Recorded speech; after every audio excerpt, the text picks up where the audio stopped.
Hey, this is Robin from Expat Diaries podcast. And today I'm so excited.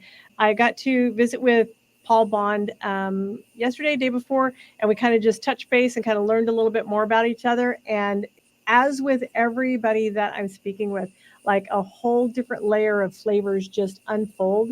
And I get to learn more and more about the humans that make the trek to become expats and what their life is like, what their experiences are like, and everybody's is different. So I just really want to allow Paul to share his experience today.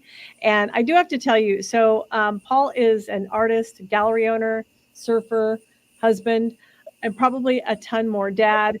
And I went to your website today at paulbondart.com, and I got to experience your art. So if anybody's watching, paulbondart.com, I'll put the link in the comments. It is so enchanting, is like probably the word that I would come up with, like just meaning like I look at one piece of it and then I look at the other piece of it and I look around like just one piece of art, and there's so much to consume there and to absorb. I loved the fantasy feel of it. That's probably not even the right word for it, but I loved just the way that it made me feel to look at it and then to watch your video and your story. So super interesting. So you're originally a California native. Tell me about your first visits to Costa Rica. Yeah, well, thanks, Robin, and nice to be here with you. Yeah. And I came, as you mentioned, a California surfer, grew up in Southern California.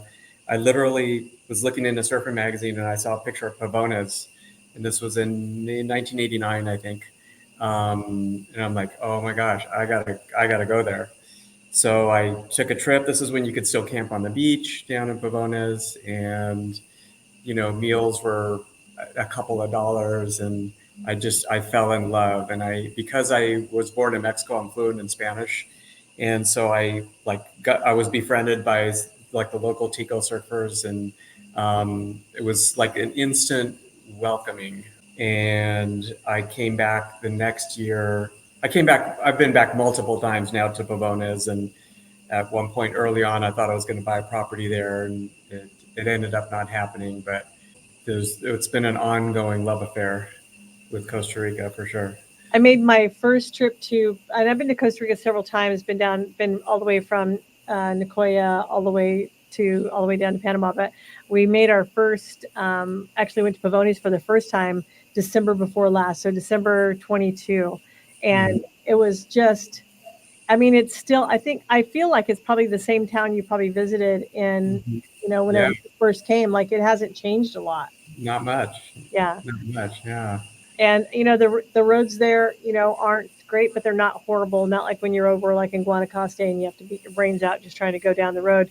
hmm But it's so beautiful and it's so worth it. And literally, there were surfers literally that were sleeping on the beach. Like it was hmm daytime. They'd already probably been surfing, and it was a break between tides. And so yeah, they were just napping, and it was just a lovely, lovely place. yeah, yeah. So I understand that. And, I didn't find out, even though we talked about it yesterday, I didn't find out until I was on your website that you were born in Mexico. And so hmm I was like, when I was digesting some more stuff about you, so I didn't even know that about you being bilingual already before you got here. So that had to help a ton. Yeah, it did, and I think it. To be honest with you, I don't know that I would have moved to Costa Rica if I wasn't bilingual, and if I wasn't comfortable with the Latin culture. I think it would have been a much more challenging move. And about 15 years ago or so, I almost moved to Puerto Vallarta. I almost took a job there, and so in the last 15 to 20 years, it started being on my mind again to maybe live in another country. It's always been a desire to do that.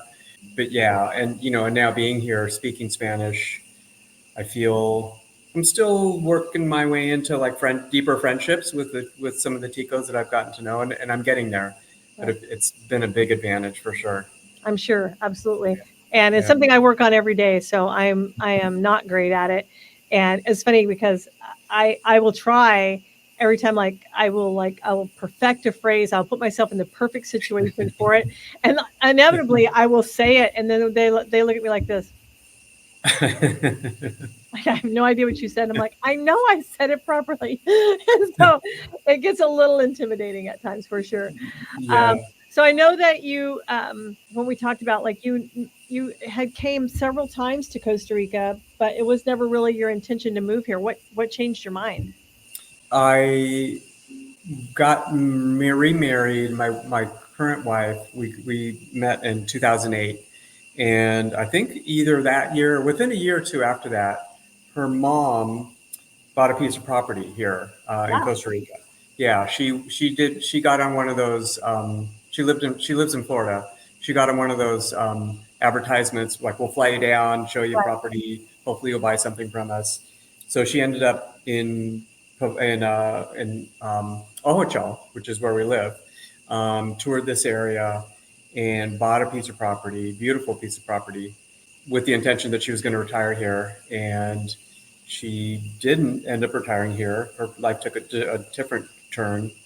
But she passed. She gave us the property 4 years ago now, and so that obviously it's like, okay, well, what do we do with this? We've got a vacation place now, and it morphed over the course of a few years to us deciding to move here on a permanent basis. How big is the piece of property? It's 2.5 acres. Nice, good size. Yeah, yeah, and it's just beautifully oriented. I mean, we have, I've got a fruit orchards going, so we got nice south facing. In fact, I look out, could almost see you. You're down in Golfito area. I look down on the Osa Peninsula, so if I could see over the hills, I could see you, and I could see Bavona. And so the fact that I look out on the Osa Peninsula, which to me, I think it's one of the most magical places on earth. It is. Yeah, yeah. And, So it's funny because for people so a lot of the times I'm talking to people who may not have even been here yet, mhm. or have been but haven't, like, it's hard to consume all of it, like, and haven't been to the different areas. But one of the things that I found so refreshing, when I travel anyways for leisure, I I never go any place touristy. I don't travel like a tourist. I Mhm. will literally find some obscure place, rent a house somewhere, go to the grocery store, start walking in the little small shops. And if there's one of my favorite things was in tennis. Um, a lot of the smaller towns in Costa Rica will always have a city center, right? And there's a Mhm. park in the center, and then there's a church on one side, and then there's a soccer field or football field on the other Mhm. side. And Mhm. it's always set out like that. So, like, that's where I always gravitate to because I want to be like right there in the middle of that. Yeah. And I love that part of it. And so, if you haven't been here or you've only been to a touristy portion of Costa Rica, you owe it to yourself to head in the different areas. So get away from Tamarindo, get away from Jaco, whatever. And whenever you just see undisturbed beach where the jungle just grows right up to the beach, like it's Mhm. jungle and then it opens up into beach, and there's no restaurants, there's no houses, no resorts, just what you want to see. Like I'm always surprised, and I know you being a surfer, probably it's just so breathtaking to get in the water and then turn around and look back at the shore. Oh God! And then there's a pair of scarlet macaws flying by, and it's like a Disney movie, right? It's like Yeah, Snow White. it's a beautiful mountain range, Yeah. behind that. It's so beautiful. It's so funny because like there are times when I will, if I'm house sitting for a friend of mine and I'm like in Ochal or in Vida, and they're up in the mountain, and I have got up that morning and washed my laundry and I've hung it out on the line to dry, and I head into town or head to the beach or do whatever, and I turn and look and I go, holy crap, there's clouds up there. It's probably raining up there. I got to go back home and get the laundry. Because I know they're going to be wet by the time I get back there. Uh-huh. Uh-huh. Okay, so you and Donna then decided that you were going to start building your vacation home here on this 2.5 acres. Mm-hmm. And this is kind of interesting because I want to tell you, I want you to tell them the story about this because there's kind of a wild card thrown in there that nobody could have saw coming. Yeah. Well, so my wife and I definitely live by, we're open and we're expecting the best, and things just kind of unfold organically, beautifully to our advantage. There's not without its challenges, but so when her mom offered us the property, Donna had never been here, so we came down, we looked at it, she's like, yeah, this is pretty cool. I mean, yeah, we'll take it. What's the worst that could happen? If nothing happens, we'll sell it down the line or something. And so we did the transfer, and about a year later, my father, who had died previously, his wife died, and then they liquidated the estate. So between my siblings and I, we received not a huge amount of money, but like just enough to build a house on. And my wife was saying, up to that year, because we tried to get a home equity loan on our house in California, and we couldn't get enough to do anything worthwhile. She's like, well, when the money falls out of the sky, we'll do something with it. So thanks, Dad. The money fell out of the sky, and it was just enough to do what we wanted to do, like with a house that like we felt good about. And I think, Robin, too, is like maybe our experience has been quite different, because I run into people who have worked and a lot really hard, and then retired, and they saved their money and built, and they had to be really conscious about like exactly where they spend every dollar. And it's not that we weren't conscious, but like the property and the money were given to us, and it was like play, right? It was like funny money. Yeah. And it's like, all right, and again, it's like we build this house, like where's the worst to happen? We'll sell it, we'll probably have a little profit. So it was all very easy and fun. And because we weren't building it like this is where we're going to live the rest of our lives, it's like, well, let's build it in a way that it would be a place we'd want to go visit. So it was a very different energy around it in terms of how it evolved for us. And so we started building right at COVID, right when COVID started, and they closed the borders and we couldn't get back into Costa Rica. So we had to do everything online through WhatsApp, through videos, through phone calls with our builder, who is American. That made it easier because they're savvy enough to send us what we needed to see. Right. And again, we had this kind of playful attitude about it. Like I wasn't at all stressing that I couldn't be here. And in hindsight, and our builder even said this, he's like, it's probably better you weren't here, because you would have been trying to change things that really didn't need to be changed. Right. There's a couple of things we might have done differently, but they're pretty minor. So again, it just unfolded beautifully. And then we came here, and the house was 95% done. And, we showed up here at night in January of the following year. And my wife and I just like sat here, and the Milky Way was out, and we just like started crying. We're like, what the hell? Where did all this come from? It's And amazing. It's amazing. And tell me about your house, because I know that you were telling me about the size of it and what else you built. yeah, so initially we built about an 1900 square foot, 3-bedroom, 2-bath house.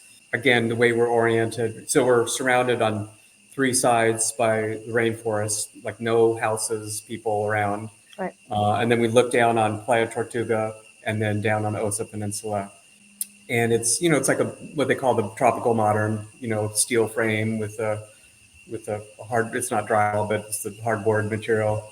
We talked about doing like a Balinese style house, and which was my dream, but it wasn't really in our budget. So we built that, and then when we made the decision to move here, which was about 2.5 years after that, and we sold our home in California, we added another 800 square foot. So it's an art studio. My wife, who's a coach and consultant and does women's retreats here, her office, and then an extra little bedroom loft space up there. So we joke we've got a compound. I think a legit compound here now. So I love it. Yeah, more house than we probably need, but I've got kids and grandkids, and so it's a good place for people to come hang out. So speaking of kids and grandkids, like I always think like how that's probably some of the most difficult decisions, right? So if your family are still in the States and it feels like I'm escaping and I'm abandoning you and I'm leaving you behind. So how does the family feel about your guys' transition, yours and Donna's transition? Yeah, well, one of the things that made it pretty easy for us is that my mother I was in California, she lives in Colorado. So I don't see her actually any less than I did before. Right. My kids both relocated to Tennessee, and I see them probably about the same as I did, because I either see them up in the US or they come down here. Right. So that made it easy for us. I think had everyone been locally in one spot, it might have felt a little differently. For sure. My wife's family is spread out around the country, so yeah, so that made it easy. I think the hardest thing was the friends, the friendships. The friends that lived in where we were located. But I can easily say we probably have 3 times as many friends now, just in the course of a year and a half, like really deep, like-minded friendships. Right. I Yeah, love that. I love yeah. that. And so I know that you have a gallery in California still, yes? Yeah, I do have a gallery space in California, correct? Yeah. Okay. And then you opened a gallery in Uvita. Yes. Yeah, there's 5 other artists, or 6 of us that opened the gallery together. So between our work, we're also promoting Costa Rican artists who have. There's not a lot of infrastructure here for the arts. I was one of the things I was surprised about. That the cultural elements they certainly exist, but it's not as rich as I think it could be. So we're making a goal to promote Costa Rican artists as much as possible, and there's some fantastically talented ones, And so Gallery 1084, that's our gallery in Uvita. And Uh, tell me what that stands for. Gallery, I'm sorry, it's Galleria 1084. The number's 1084.com. So the coordinates are for this area are the longitude and latitude are 1084. I mean, we rounded it up, but that gives us like a sense of location for it.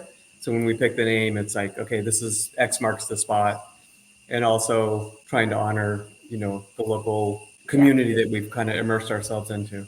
for sure, for sure. So I know we talked about this yesterday. Of all of the struggles and difficulties with moving to another country, what's the most surprising thing that you've had to deal with that was like really unexpected? Like, I expected this, this, and this. I'd already heard stories about this and this, but this is the thing that I was like, I didn't expect that. So prior to moving here, we were renting our house, and we had a property manager. We had an escrow, or our property manager and an escrow company, like paying our bills. Oh, the house that you built, you were renting out. We were renting out, yeah, prior to moving here.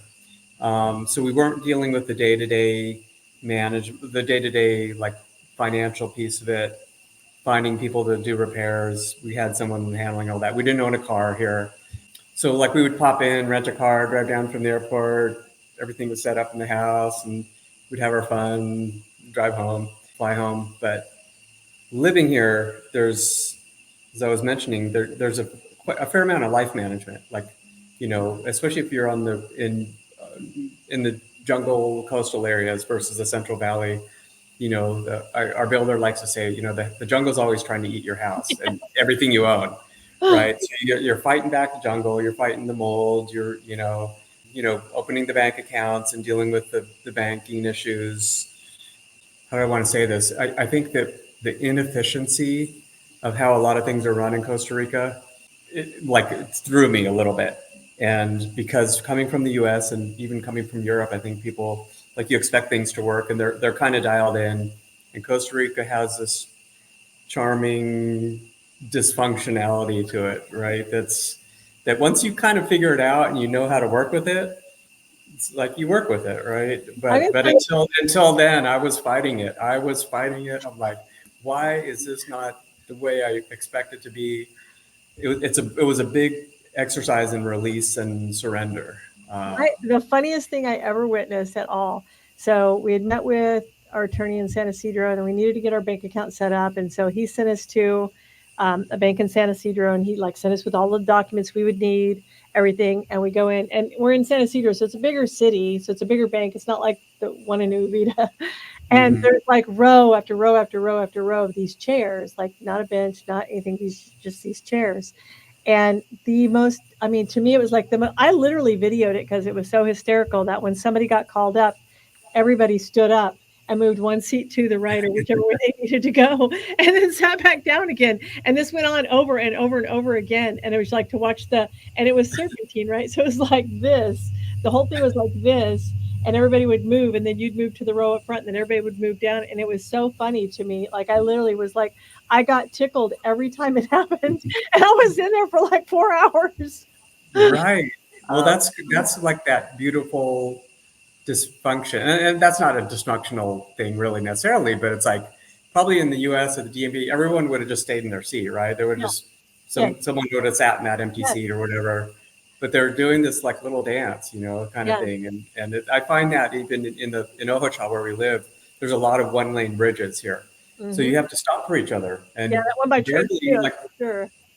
yeah, and you wave at the other person coming the other way, right? They could have built the bridge a little bit bigger so two cars could have got by, no problem. But they're one lanes, right? And you have to slow down and you have to stop and you get to wave at the person, and Yeah, it's like that's the for other side of the for sure. coin. Yeah. And so then I know that you have now, since you're down there, you guys have bought vehicles. And I know a lot of the forums that I'm in, there's people always asking, like, how do you buy a car? How do you buy a car? How do you buy a car? And so I think you experienced two different levels of it. So, tell Mhm. everybody like what your experience was with getting your vehicles. Yeah. So we bought the first car through a dealership here in Uvita, Used, who used vehicle. Price Auto, a used vehicle. Yeah. And good people. I like the people at the dealership, but we definitely, at a dealership, you're going to pay. I don't know what the premium might be of. It could be a quarter more, Right. 25% more than you would private party. But it came with a insurance policy. It came with 12-month warranty. They had an attorney to deal with the paperwork, so it's like it felt easy at the time. Right. After being here for a year, we kind of figured out a little bit more of the ropes. We used a broker, who I also recommend, CR Car Hunters. Hmm. His name is Benicio. CR Car Hunters, I think, is his business name. And for quite a minimal fee, he'll help you source a car. Most of them come from San Jose area, have it checked out, send videos. I okayed it all, then flew in there, saw it in person, signed off on it. We did the paperwork. That didn't have a warranty, so I was like taking some chances. But yeah, the car thing, that is another thing that threw me being here, is like how expensive cars are and how not as easy it is to find a car and get it checked out, especially because often they're in a different geographic area than where you live. Yeah. So did the second one work out well for you? It did work out well. Yeah. Yeah. I mean, they're in the shop a lot because we're up a mountain road and suspensions are going out, or, that kind of thing. So, I told my business partner when we first started talking about moving down there. Well, when we first started talking about moving down there, we had only been over to the Nicoya, over to Guanacaste, and those roads are brutal. I don't know if you've been over there. mhm. They're brutal. Like they're like hang on to something because you're going to be rocking so hard you may knock yourself out on the side window. Like that's how bad they are. And so I Yeah. told her, I said for a while Cadillac made a truck. And we all know Mm. Cadillac has the best suspension. I said they don't make them anymore, but if we could find a Cadillac pickup to bring down there, to ship Mm. down there or whatever, like I think it would make the ride a little bit better. And she's like, Mm. "You think?" Like, I don't know if it would or not. And then thank goodness, like we discovered the southern zone. And even though the going up and the going down is a bit much, the highways are so nice and most of the rest of the Yeah. roads are so nice where they aren't over there. Like they're Right. just you literally just run out of pavement really quickly. But Yeah. that's the first thing I was thinking about is like what vehicle should have the best suspension on it because that's the one I want. I Well, probably being put more on too. yeah, yeah. Well, I think for anyone moving here, talking to people that are living here, establishing a good mechanic relationship is key, because they'll also dial you in on like what cars are they seeing are holding up the best, Mhm. kind of thing too. So Well, it's funny yeah. because I work in the states. I work in the automotive industry, anyways, and so it's always so interesting to me to see models that aren't available in the U.S. And Mm. so was a lot of Mitsubishi dealers in the U.S. that only have like four models available to them in the US. And I'll come Mhm. down, I'll be like seeing all of these different Mitsubishi SUVs, Toyota, the Fortuner, the Prada, all of those things like aren't available. They're Mhm. available in Central America, but not there. And so Mhm. it's like super interesting to me too, because Yeah. I live in that world. So Right. Right. um, that was interesting. So Donna's family was all good with the move also. Yes. Yeah. Yeah. I think everyone kind of thought we were a little nuts. That's what I was waiting for. Right, because we had a really kind of cushy setup in California. We owned a house with a 2 point something percent mortgage, and Wow. it's like on paper, it's like, well, why would you even be doing this? And sometimes I still think maybe we should have kept that house. But anyway, what's done is done. But yeah, it was a little, and again, Robin, because I think because we live our lives like with when as we see as new experiences open themselves up, we see a door and we're like, okay, this feels kind of cool or exciting. Let's walk through this door and see what happens. So the Costa Rica door opened wide. The U.S. life, nothing. We were not running away from anything. No, there's no doors closing there. Right. Like this felt more expansive. This felt like a new adventure that probably if we didn't do it now, I'm turning 60 this year. My wife's in her late 50s. Like one of those things. If we don't do it now, I don't know that we would do it in another 10 years. I mean, maybe we would have, but Yeah. um, That's funny. so, I turned 60 this year also. I'm the end of the baby boomers. yeah, And yeah. and I grew up in California also. And I was telling you, we were talking, like I was really just looking for that experience that I had when I was growing up, that sense of Mhm. community. I mean, I'm telling you, my neighbor would whip my butt. Like if I did something and my mom wasn't home, like Mhm. I'm telling you, Marilyn, who was the lady across the street, would literally tan my hide. I was like, holy crap, Marilyn's coming for me, run. So, Yeah. but that sense that somebody was always, I never felt alone. If my mom was Mhm. working, whatever, even though I have brothers and sisters, I never felt alone because I was in my neighborhood, I was in my community. And Mhm. I feel like that again whenever every time I get off the plane, I'm just like, oh, I'm home. I feel Mm. like that. It's just a sense, and I live my life along the same principles you do too. Like, I don't question a lot. I just go, this is interesting. Why was this put in front of me? This is something I Mhm. must need to explore. And then, I'm really good to, I respect the pause. So I'm really decisive. I'm like very quick to make decisions about stuff, and I'm very decisive.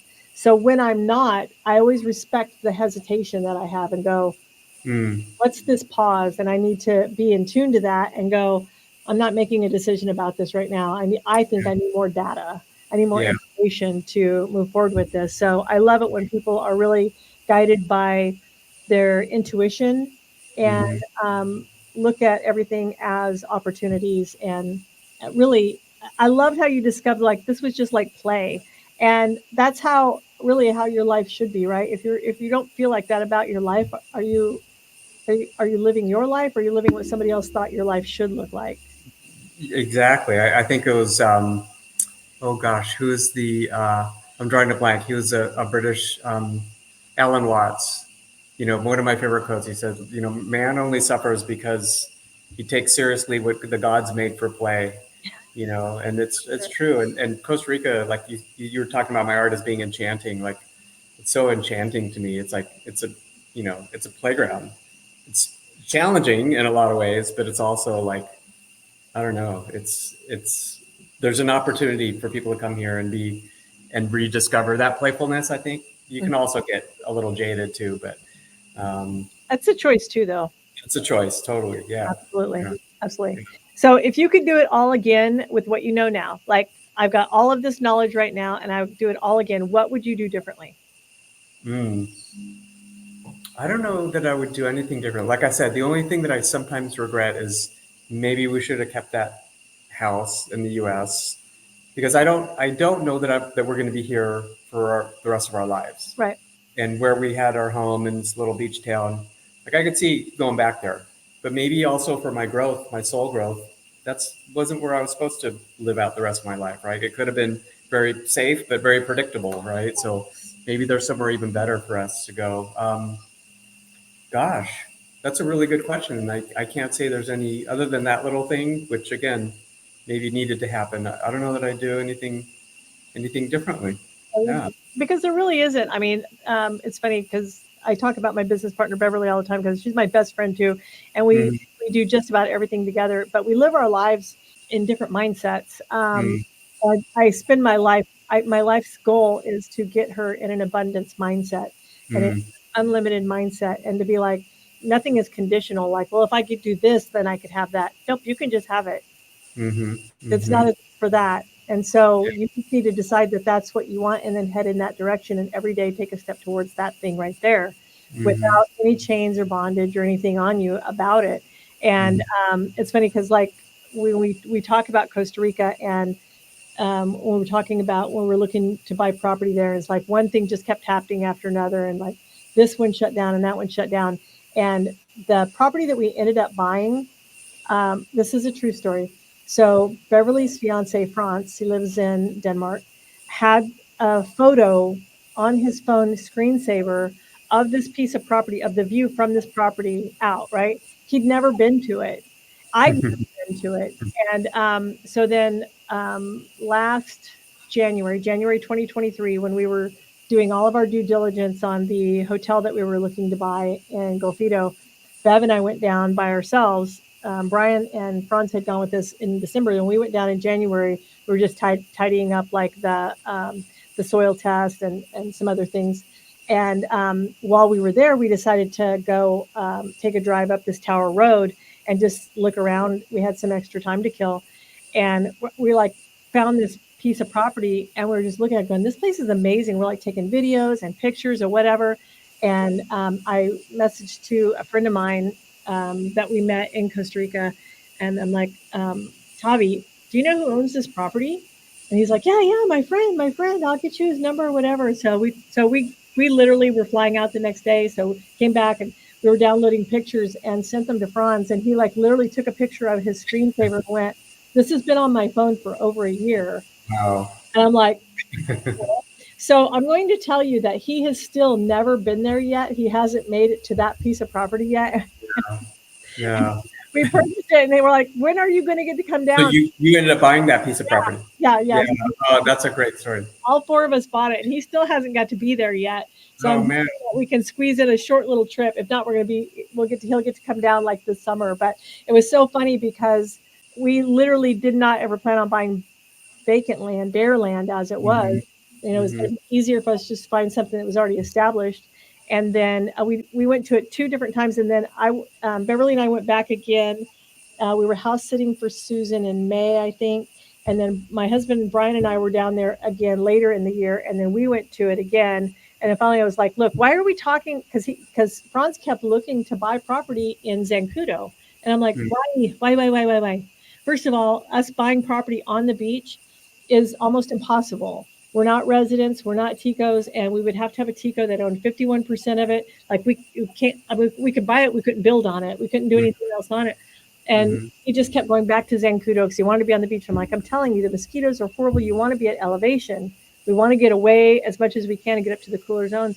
And so finally, when Brian and I were there the last time, and we walked it with the owner, and it was so much bigger than I thought it was because I had walked it a couple of times. And it was so much bigger. And he's like, no, we're going to go further this way some more. And I'm like, okay, we're going to go further this way some more. And I'm like, holy crap.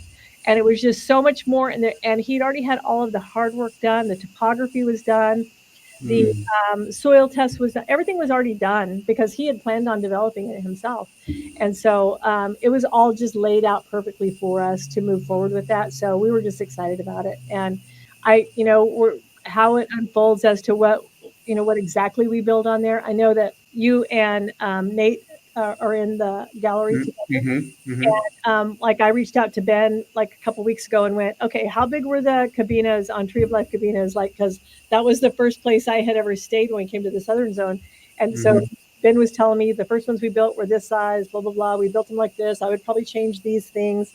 And because they were so simple in design and they accommodated what anybody needed that was coming to stay. And so it's like all of the connections that I've made over the years have all paid into this day. Yeah. We've all paid to where we are today. And so I'm super grateful for everybody that I've came across in this journey.